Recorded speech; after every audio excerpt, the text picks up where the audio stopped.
ಸಮಸ್ತ ಕನ್ನಡಿಗರಿಗೆ ನಮಸ್ಕಾರ. ನೀವು ನೋಡ್ತಾ ಇದ್ದೀರಾ ಬಿಬಿ ನ್ಯೂಸ್ ಕನ್ನಡ. ನಾನು ನವಜಿತ್ ರೆಡ್ಡಿ. ಅವರೆಲ್ಲ ಒಂದೇ ಗ್ರಾಮದವರು. ಅದರಲ್ಲೂ 5 ಸ್ನೇಹಿತರು 4 ದಿನಗಳ ಹಿಂದೆ ಪಾರ್ಟಿ ಮಾಡಿದ್ರು.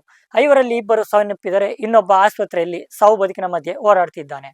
ಬಣ್ಣಕ್ಕೆ ಮಿಕ್ಸ್ ಮಾಡುವ ಸ್ಪಿರಿಟ್ ಕುಡಿದು ಸಾವನ್ನಪ್ಪಿದ್ದು ಸಾವಿನ ಸುತ್ತ ಹಲವಾರು ಅನುಮಾನಗಳು ಹುಟ್ಟಿಕೊಂಡಿವೆ. ಮಕ್ಕಳ ಕಳೆದುಕೊಂಡ ಕುಟುಂಬದ ಆಕ್ರಂದನ ಮುಗಿಲು ಮುಟ್ಟಿದೆ. ಇಲ್ಲಿದೆ ಈ ಕುರಿತು ವಿಶೇಷ ವರದಿ. ಸ್ನೇಹಿತರ ಪಾರ್ಟಿ ದುರಂತಕ್ಕೆ ತಿರುಗಿದ ಘಟನೆಯೊಂದು ಕೊಪ್ಪಳ ತಾಲೂಕಿನ ಕೊಂಕನಪಲ್ಲಿ ಗ್ರಾಮದಲ್ಲಿ ನಡೆದಿದೆ. 2 ಮೃತಪಟ್ಟರೆ ಮತ್ತೊಬ್ಬ ಗಂಭೀರ ಸ್ಥಿತಿಯಲ್ಲಿದ್ದು ಚಿಕಿತ್ಸೆ ಪಡೆಯುತ್ತಾ ಇದ್ದಾನೆ. ಇನ್ನಿಬ್ಬರನ್ನು ಪೊಲೀಸರು ಬಂಧಿಸಿದ್ದಾರೆ. ಸದ್ಯ ಘಟನೆ ಸಾಕಷ್ಟು ಅನುಮಾನಗಳಿಗೆ ಕಾರಣವಾಗಿದ್ದು ಮುನಿರಾಬಾದ್ ಪೊಲೀಸ್ ಠಾಣೆಯಲ್ಲಿ ಪ್ರಕರಣ ದಾಖಲಾಗಿದೆ. ಫೆಬ್ರವರಿ 4ರಂದು ಅಮರಯ್ಯ, ರಮೇಶ್ ಹಾಗೂ ಶರಣಪ್ಪ ಸ್ಪಿರಿಟ್ ಸೇವನೆ ಮಾಡಿದ್ದರು.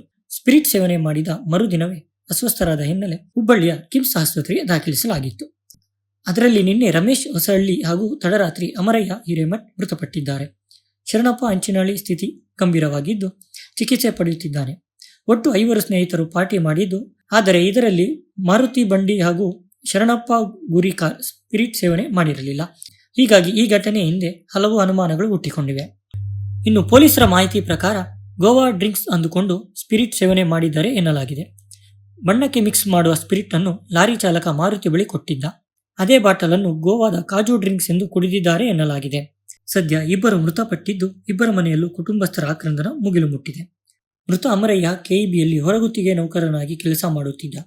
ರಮೇಶ್ ಹೊಸಹಳ್ಳಿ ಮದುವೆ ವಯಸ್ಸಿಗೆ ಬಂದಿದ್ದ. ತಂದೆ ತಾಯಿಗೆ ಒಬ್ಬನೇ ಮಗ. ಮಗನನ್ನು ಕಳೆದುಕೊಂಡ ಹೆತ್ತವರು ಕಣ್ಣೀರಲ್ಲಿ ಕೈ ತೊಳೆಯುತ್ತಿದ್ದಾರೆ.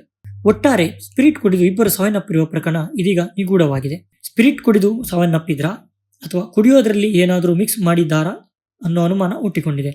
ಸ್ಪಿರಿಟ್ ಸಿಕ್ಕಿದ್ದು ಕೂಡ ಹಲವು ಪ್ರಶ್ನೆಗಳನ್ನು ಹುಟ್ಟುಹಾಕಿದೆ. ನೋಡಿದ್ರಲ್ಲ, ಇದಾಗಿತ್ತು ಇವತ್ತಿನ ವಿಶೇಷ ವರದಿ. ಸಮಗ್ರ ಸುದ್ದಿಗಳಿಗಾಗಿ ಸದಾ ಗಮನಿಸಿ ಬಿಬಿ ನ್ಯೂಸ್ ಕನ್ನಡ. ಇದು ಕನ್ನಡಿಗರ ಧ್ವನಿ.